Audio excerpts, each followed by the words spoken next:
Artie the plumber is the first subcontractor in the house to start setting our new faucets. For the kitchen, we've chosen one called the Lindley for mowing. You use a lot of these now, don't you? As far as this finish, everybody seems to be going that route. It's really popular finish, Danny. So let's see, the setup here, of course, you got the faucet. I've seen this a number of times at the trade shows and so forth. Now you got one hole here, that's for... Soap dispenser. Oh, okay. Yes, I sir. got you. Okay. And then I understand we've got to get the granite guy back out to drill us another hole for the air switch. Yeah, the pneumatic switch that goes there, and it's a neat product. Yeah, that's a lot better to control the garbage disposal than some kind of switch on the front of here, electrical switch. That doesn't make a lot of sense. So as far as the overall setup here, you got your drains that are going in, you got the garbage disposal going in. I guess it'll go in on this side one. Yes, sir. You're gonna put it on the right side. And got a big old sink here to put my big old pot for my crawfish in here.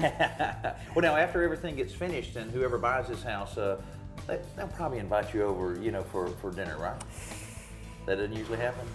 Well, if they do, Danny, I'm bringing the crawfish. All right, there you go. You might get invited then. Now, what else you have to do? You've got things going all over this house. You've got the toilets going in. Yes, sir. You've got 5 different valves as far as lavatories going in. Yes, yeah, they're mowing also, and they're in the same finish and great looking faucets. Yeah. Too. So you got a whole lot of things to do, and of course we're working on a very tender floor, I guess you would say. I see everybody's got their socks on right now. We're in their socks, Danny. We're not gonna mess your floors up.